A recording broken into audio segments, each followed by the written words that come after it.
Hola, soy Marcia Morcillo de Dávila, psicóloga clínica y directora de los proyectos psicológicos del Centro Resurgere.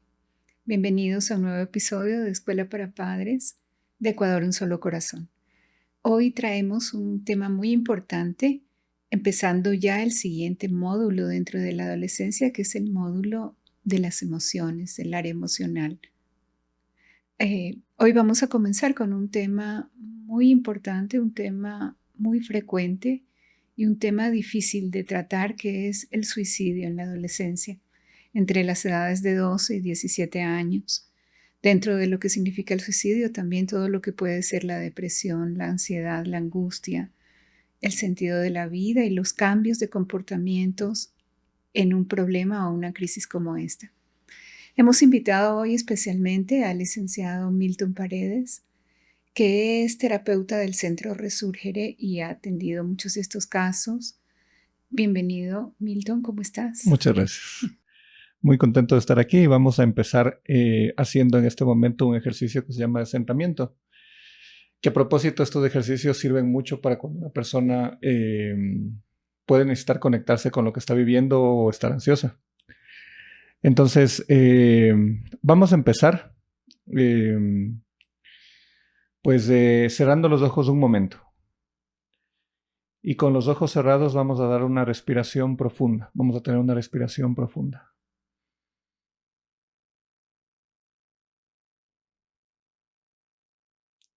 Y después vamos a buscar 3 objetos que estén alrededor nuestro y podríamos ahorita concentrarnos en uno solo.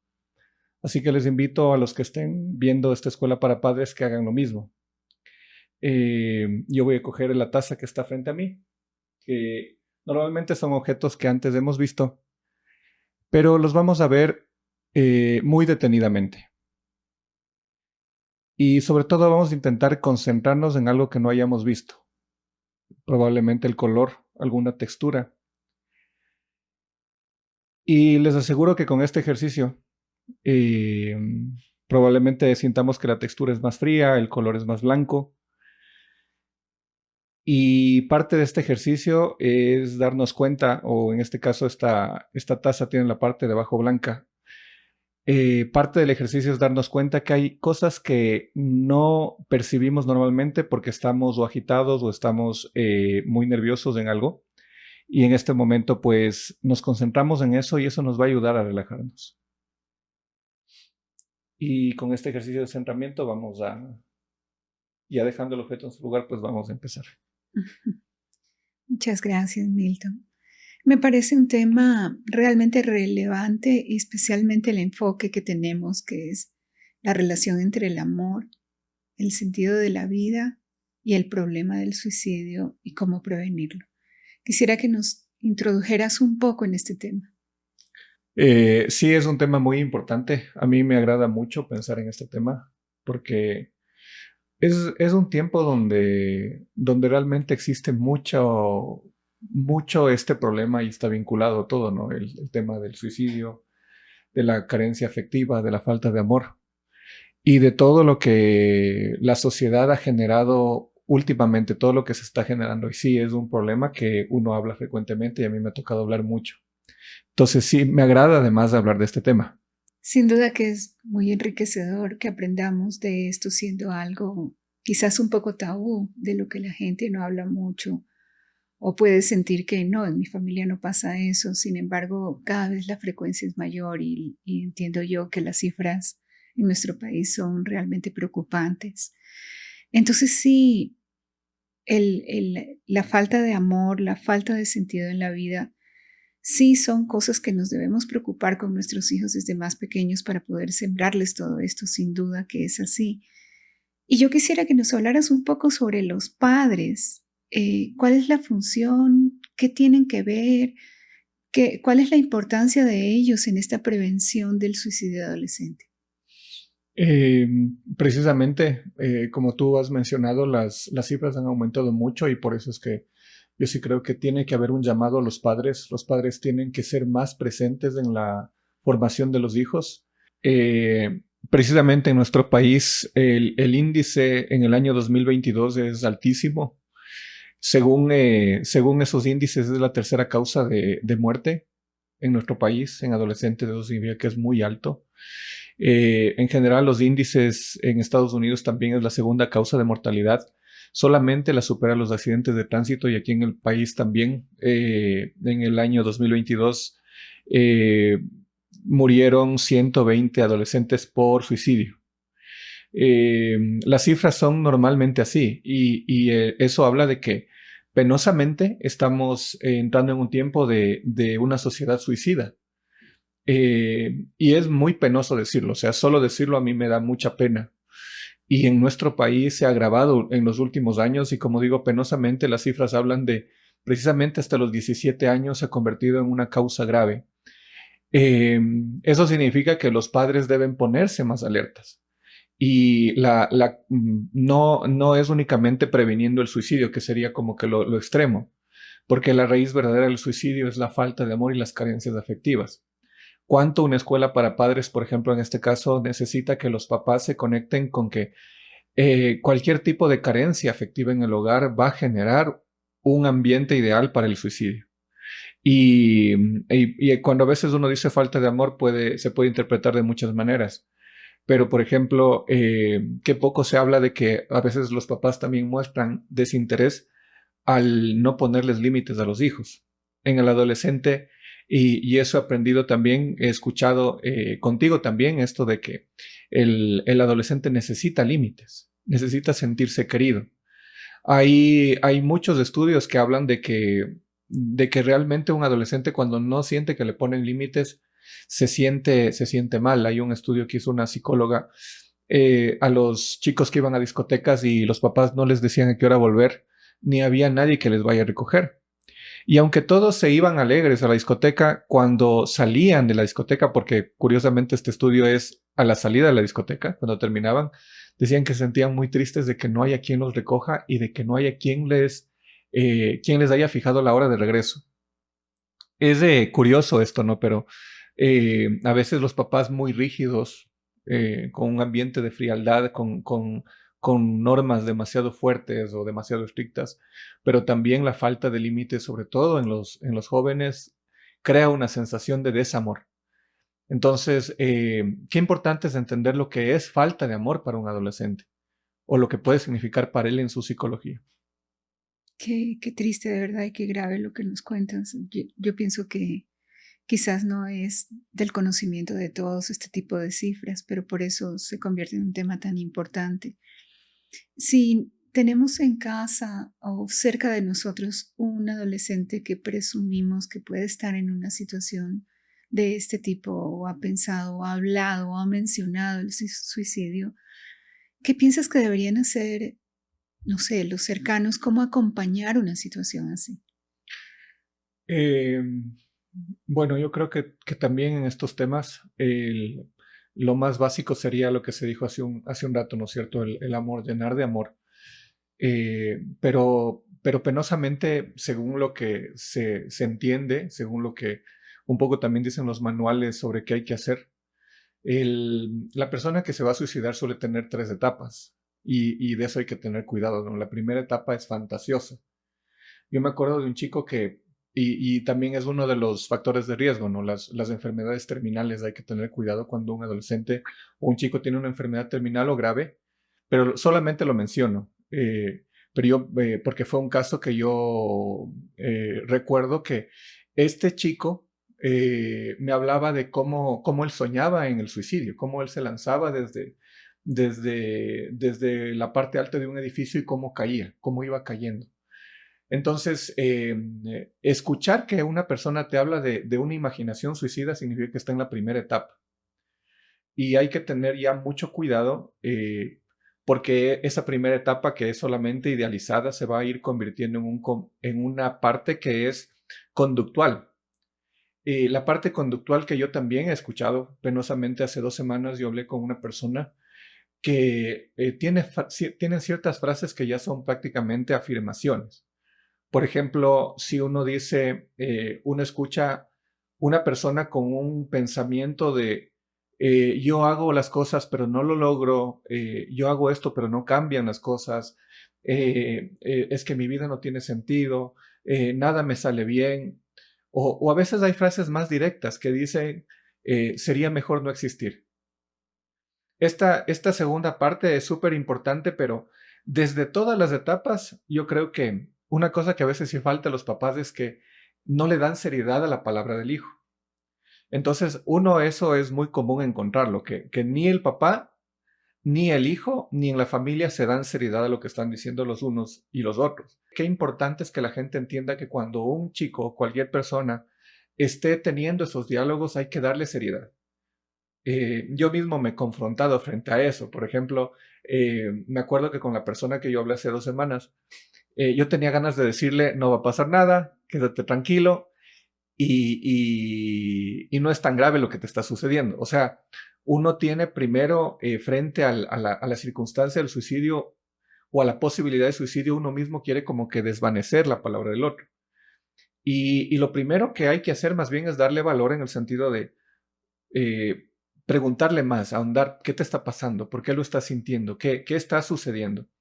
Hay que tener cuidado también con algunas cosas que suelen ser como especies de camino al suicidio, que a veces son como adormecimientos a nivel emocional para transitar hacia el suicidio. Por ejemplo, cuando uno ve que los adolescentes se cortan, hay personas y hay personas, expertos que han asociado el hacerse cortes en el cuerpo con algún tema de abuso también. Que cuando un adolescente ha sido abusado, entonces, o cuando vive una circunstancia muy traumática, pues se infringen algún dolor en el cuerpo para que el dolor emocional empiece como a diluirse en medio de ese dolor corporal que se está provocando. Pero también en los temas de suicidio te dicen que la persona a veces menciona, eh, menciona que se hizo unos cortecitos o que se tomó un poquito de pastillas para ver qué pasaba. Entonces son cosas que van agravando ya y que quien debería estar atento de esta segunda etapa debería también ya saber que las cosas han ido mucho más lejos que la simple frase. Y hay que entender, ¿no? También los varones, y eso es muy importante también dentro de lo que yo he visto, los varones suelen entender mucho más al acto. Las mujeres a veces pueden entender mucho más a la idea, los varones suelen entender mucho más al acto, y también los deportes extremos es algo que hay que alertar. Cuando uno ve que la persona hace deportes donde bordea la muerte, cuando la persona no tiene miedo a morir. Y a veces a mí me suele espantar cuando yo veo que por ejemplo, eh, aparecen personas que son alabadas por muchos jóvenes que se lanzan desde un rascacielos en medio de la ciudad y tienen 30 segundos para abrir el paracaídas y todos aplauden eso. Pero hay un alto riesgo de muerte y a veces son conductas propias de gente que ha perdido podríamos decir, el respeto por la muerte. Y la tercera parte es cuando la persona ya lleva a cabo el acto, ¿no? O sea, después de estas dos fases que a veces normalmente son fases que se demoran un buen tiempo, eh, suele venir el suicidio. Entonces, lo primero es darle valor a la palabra y desde eso hablar, empezar a preguntarle más, conseguir gente que conseguir gente que les asesore, conseguir alguien que hable con ellos si es que nosotros como padres no podemos decirles más o nos sentimos en oscuridad de no saber qué decirles, conseguir alguien que hable con ellos. Muy bien, qué importante todas estas cosas. Pero hablemos también un poco en la práctica, pensando en nuestra sociedad. ¿Qué pasa cuando hay padres que no pueden estar con los hijos todo el tiempo, que trabajan de lunes a viernes, que tienen trabajos muy duros o que llegan cuando los hijos duermen y no se da por costumbre el hecho de que no haya comunicación en esa casa o, o deciden, ya se vuelve el hábito de no hablar? ¿Qué recomendarías tú en eso? Pues siempre lo que llena emocionalmente el corazón, como por ejemplo los tiempos de calidad con los hijos, A veces pasa que por A o B razones los papás no pueden estar, pero cuando están el fin de semana, supongamos, no es que tienen un diálogo así más de corazón, no tienen un preguntarle más cómo has estado, cómo te ha ido. A mí me dio mucha pena leer sobre un suicida que se lanzó del puente del Golden State en Estados Unidos y sobrevivió. O sea, sobrevivió, no alcanzó a suicidarse. Y él dice que más o menos durante una hora, mientras caminaba al puente para suicidarse, que él iba rezando. Y él se decía a sí mismo, si una sola persona me preguntara cómo estoy, no me lanzaría del puente. Pero durante esa hora, con una cara totalmente triste, se paró, nadie se dio cuenta siquiera que se iba a lanzar y se lanzó. Pero, ¿por qué digo esto? Porque si entendemos que la persona que se va a suicidar normalmente tiene una soledad muy profunda afectiva, también eso te habla de que en los hogares hay una profunda soledad afectiva. No es que el tiempo de calidad es únicamente, o los diálogos de calidad deben ser únicamente hablar de cualquier cosa. Los diálogos deberían ser, bueno, realmente cómo estás, cómo está tu corazón, eh, en los diálogos que uno tiene cuando la gente aparece y uno se encuentra y pasa mucho en nuestra sociedad. En Brasil también pasa mucho que la gente te lanza de plano una especie de muletilla que tú le preguntas cómo estás y en Brasil la frase es que te dicen tudo bem, o sea, en nuestro castellano también existe la frase ¿cómo estás? Estoy bien. Y es algo tan común que es una mentira. O sea, lo típico que tú le preguntas a alguien, si la gente fuera totalmente honesta, probablemente te diría, no estoy tan bien, no me está yendo tan bien. No deberíamos dejar que en nuestros hogares se convierta en una muletilla eso. O sea, si nos sentamos, por ejemplo, si no hay una realidad donde se puedan ver de lunes a viernes, debería haber un momento en el fin de semana donde los papás no solamente preguntan por preguntar, sino que indagan con amor a ver qué más está pasando. Incluso si la persona dice, me siento bien. Yo a una persona recién le decía esto de, ¿qué quieres decir con me siento bien? Sentirse bien no es una emoción. Y decía bien. Y yo le decía, ¿pero qué quieres decir? A veces con los hijos también cuando se les ve un poco más tristes o cuando simplemente uno no ha sabido de ellos algunos días, es bueno que uno indague más. ¿Qué quieres decir con esto? ¿Qué pasó? Este día te vi un poco más triste. ¿Qué quisieras contarme de esto? ¿Cómo te está yendo con esta relación? Entonces, hablar de esto y intentar indagar, pues, como digo, afectivamente más en sus vidas.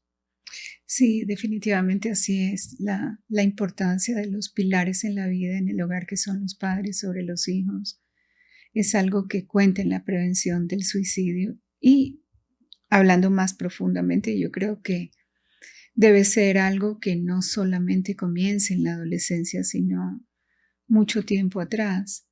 Justamente hablábamos en otros podcasts de lo importante que es sembrar en los hijos frases que luego van a tener un resultado en ellos posterior, aunque no necesariamente en ese momento, pero de tanto repetirlas, los hijos las van asumiendo como frases que se convierten en piso o verdaderos pilares en un momento determinado de crisis. Frases que hablan de valores, frases cortas que es importante desde que son niños irlas sembrando, porque de alguna manera les va enseñando un poco de este manejo emocional, de cómo resolver los problemas o las crisis en la vida. Hablábamos de frases como aprender a perdonar o frases de que cada privilegio tiene su responsabilidad o frases que son frases que implican valores. Yo creo también que esta parte de la comunicación puede prevenir el hecho de que falte tiempo en cantidad y se pueda dar más tiempo de calidad.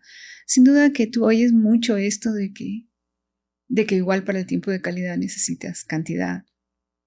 Pero es verdad que hay circunstancias y circunstancias y un buen alimento de un fin de semana, de un desayuno, de una cena, de un momento a media tarde, de un momento mientras hay una enfermedad en casa y haya habido mucho más tiempo de de poder tener comunicaciones o lo que sea. Son momentos en que podemos aprovechar por aquellos momentos que por el trabajo o circunstancias de responsabilidad no se puede estar. Pero los hijos se deben acostumbrar a esto. Precisamente me pasaba a mí que yo encontraba una familia que por la falta de tiempo se habían acostumbrado a no hablar y no hablaban entre ellos casi nada y hay una serie de consecuencias precisamente por la falta de comunicación. Entonces empezamos tratando de poner un ejercicio de que el domingo sea el día de la comunicación en la familia, de que se respete, por ejemplo, el almuerzo y que todos se iban a reunir para hablar. Pero sabes que lo más complicado era ver que estaban tan poco acostumbrados a hacerlo que no tenían idea de cómo hacerlo. Lo cual es grave, sí, pero no irreconciliable. No, por eso uno puede conformarse o decir, no, ya no hay remedio, porque siempre lo hay. Y aunque sea una práctica que hay que recomenzar o institucionalizar en el hogar, es importante hacerlo. Aunque empiecen jugando, por ejemplo, con una frase o hoy vamos a imaginarnos cómo nos sentimos, vamos a ponerle un nombre a la emoción de la semana, o vamos a hacer un semáforo, o vamos a poner un color, o lo que sea, que obligue, aunque sea en el juego, a cada uno de los miembros de la familia a hablar. Pero yo creo que en esta escuela para padres es importante y hemos recalcado muchísimo la importancia de la palabra y la importancia de la comunicación y que en el hogar tiene que ser algo que quede muy bien sentado y si no lo es, por hábito o por costumbre, pues no es tarde para aprender y no es tarde para comenzar. No importa que los hijos sean adolescentes, niños, más grandes, si todos viven en el hogar, debe haber momentos donde pueda haber reuniones, donde se pueda hablar de un problema. También puede suceder el hecho de que, bueno, tenemos todos una vida cotidiana, un trabajo que cumplir, faltas de tiempo, lo que fuere en el mundo de hoy. Pero hay un problema en la familia particular, un problema con el hijo adolescente, un problema con el niño pequeño, un problema. Y ese problema, simplemente que existe ese problema, puede ser que hagamos una especie de cita entre todos y podamos decir, vamos a tener una reunión para hablar de este problema. Entonces salimos de la rutina, de lo que cada uno tiene que hacer y generosamente se busca un espacio en la semana para hablar de aquel problema que afecta a la familia entera. Son prácticas de tratar de solucionar o reengendrar o renovar lo que no se ha hecho, pero que es posible intentarlo y es posible recomenzar, porque así es como vamos componiendo, corrigiendo errores que van a prevenir cosas tan graves como lo puede ser el suicidio, sin duda. Entonces, de lo que has dicho, definitivamente, el hogar, los padres, la comunicación, las palabras, el enseñarle a los niños y a los adolescentes a que canalicen sus emociones, a que puedan hablarlas, a que puedan hablar de un problema, los ayuda también a adaptarse a las crisis y a las problemáticas que puedan tener en sus vidas y puede haber la oportunidad en medio del silencio de una familia acostumbrada a ello, de poder darle soluciones a algo de lo que nunca hablaron antes, pero que se va empujando a que se haga. Yo siempre les repito aquello de que como padres tenemos que ser creativos, tenemos que buscar maneras. El amor te ayuda, el amor te ayuda a crear soluciones, las soluciones que el hijo necesita y nunca es tarde, ni nunca tenemos que rendirnos ante eso por más problemas que podamos ver en los hijos o nos demos cuenta de errores, de cosas que no hicimos y que nunca es tarde para empezar. Eso también me parece muy importante y algo que quisiera también que topáramos un poco contigo es esto del sentido de la vida. Hemos hablado de esto. ¿Qué nos puedes decir con respecto a la formación en los hijos y en los adolescentes con respecto al sentido de la vida? Bueno, el sentido de la vida es la esencia del problema, ¿no? O sea, hay personas y que a veces te hablan del tema de la ansiedad o el tema de la depresión. Es verdad que la depresión está unida al suicidio, pero lo curioso que yo he encontrado también es que, y esto le dice un psicólogo que se llama Jen Zanetti, Dice que en realidad la depresión, la ansiedad, eh, la ideación de pensamientos suicidas, todo eso son, más bien son consecuencias, pero la causa es el sinsentido de la vida. La falta de sentido de vida es lo que realmente origina el suicidio, porque la falta de sentido hace también que la persona no encuentre cuál es la razón para seguir viviendo o seguir soportando o seguir a lo mejor luchando contra algo.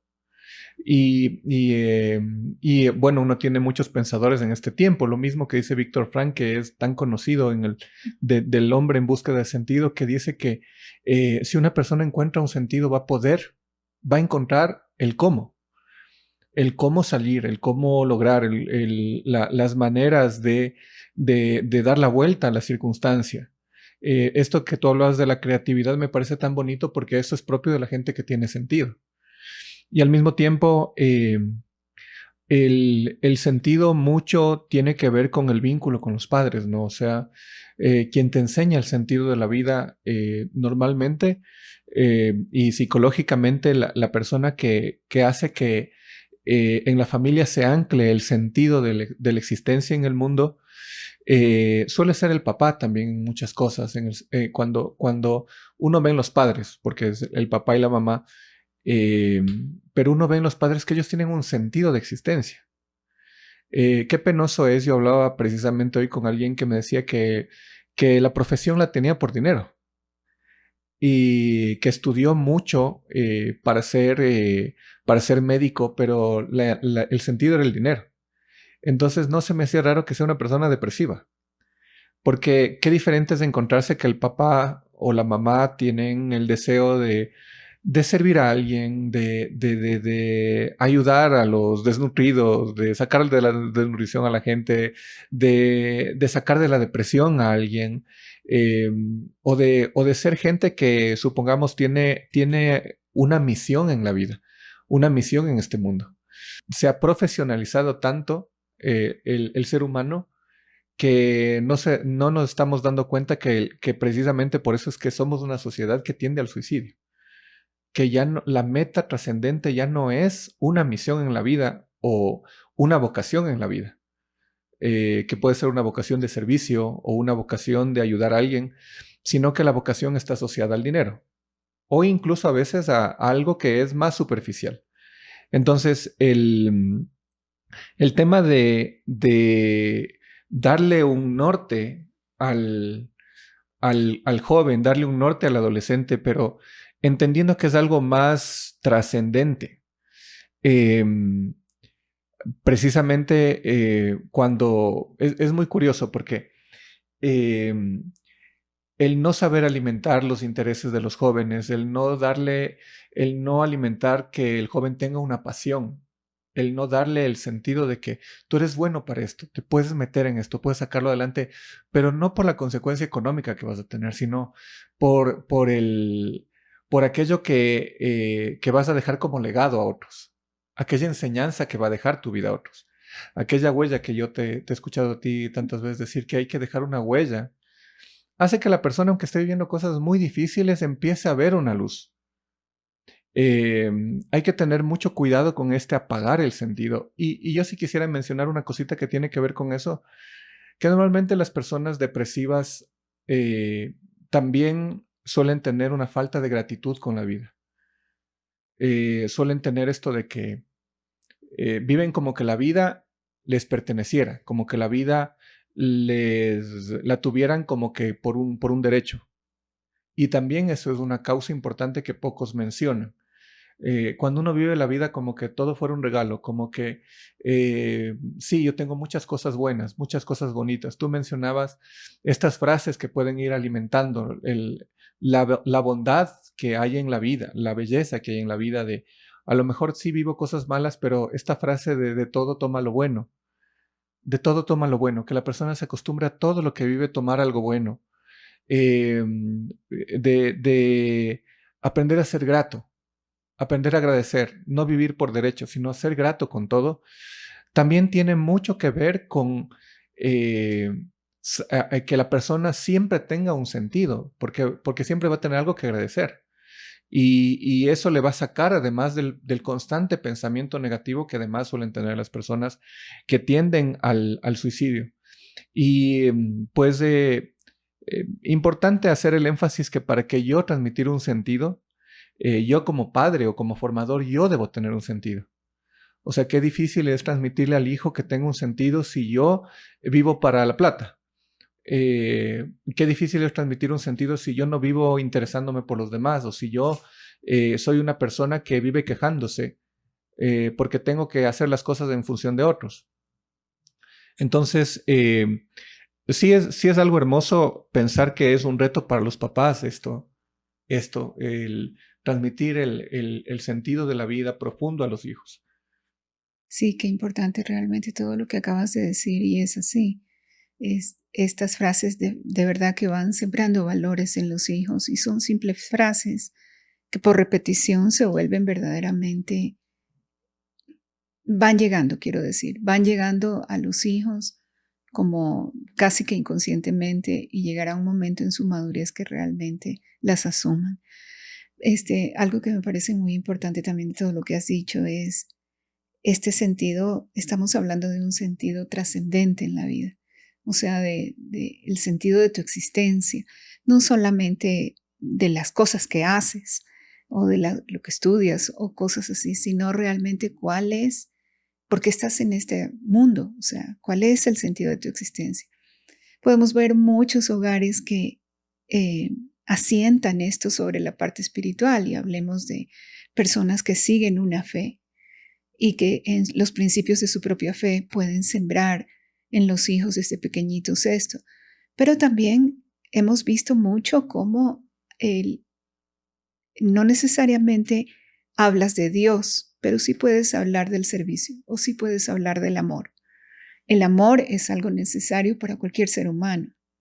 Predique lo que predique o crea lo que crea. El amor es tan vital que se vuelve una necesidad para vivir.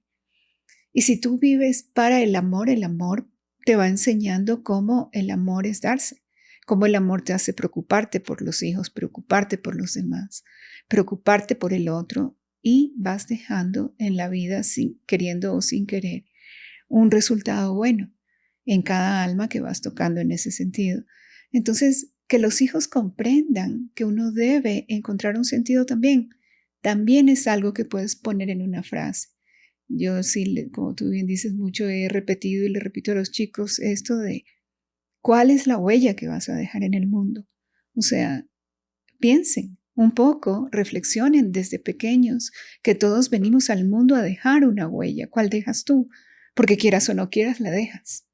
Entonces, el encontrar desde pequeños, aunque no entiendan en sus razonamientos a sus edades cortas, que la vida tiene un sentido tarde o temprano, yo les decía en otros podcasts, tarde o temprano llega el momento en que ese cuestionamiento se vuelve un cuestionamiento mayor, en la adolescencia, en la juventud o hasta en la adultez. Y es importante ir recogiendo cuánto de aquellas frases, de aquellos valores, de aquellas cosas que recibimos o que escuchamos de alguna manera tienen un asiento verdadero donde tú le puedes dar un sentido a tu existencia. Y esto es importante porque definitivamente, como tú has dicho, previene la crisis o te da las herramientas que necesitas para poder manejar la crisis, sin que la crisis se convierta verdaderamente en una crisis existencial que te pueda llevar al suicidio. O sea, me parece importantísimo que los padres nos demos cuenta todos de que sí, son temas que hay que sembrar como base o cimiento a los niños desde pequeños, aunque sea con frases pequeñas como tú vas a dejar una huella, ¿cuál va a ser tu huella? Y empieza el niño, el joven, a cuestionarse verdaderamente esto. Y esta es prevención de muchas cosas, no solo del suicidio, sino de cómo manejar la vida, de cómo alcanzar la felicidad que todos buscamos, de cómo lograr a través de un camino que puede ser, no todo, otra frase, no todo lo bueno es fácil, al contrario, lo bueno es difícil y los hijos se van acostumbrando a estos. a este tipo de cosas, este tipo de frases que los va ayudando a buscar ese sentido o a encontrarlo. Yo recuerdo, estoy tan de acuerdo contigo en todo lo que tú has dicho, justamente veía un ejemplo de un padre que le decía a su hijo, un padre que sobre todas las cosas mostraba lealtad en la vida como un valor muy importante a través del cual le daba mucho sentido a las cosas que hacía en la vida. Entonces, le enseñaba al hijo que era adolescente entre los 12 y los 17 y le decía, ¿sabes cuál es mi secreto? Que yo no vivo como que todo lo merezco, sino que al contrario, yo vivo, siempre he vivido como que no mereces nada. Esto no significa que te estás desvalorizando o que te falta autoestima, sino que es más bien una actitud que te lleva a la gratitud. Pero me pareció tan interesante que sea capaz de decir una frase como esta, yo vivo como que no merezco nada, que te lleva a una actitud mucho más humilde que orgullosa, mucho más humilde que egoísta, mucho más generosa al volverte grato. Y son principios que no nos damos cuenta que significan valores que estás sembrando en la vida de un jovencito. Entonces, esto me parecía también muy importante. Bueno, hemos hablado bastante y tenemos mucho más de qué hablar en estos temas, pero el tiempo se nos va. Así que por hoy nos vamos a quedar ahí. Te agradezco mucho todas tus aportaciones y nos veremos en el siguiente episodio. Muchas gracias también.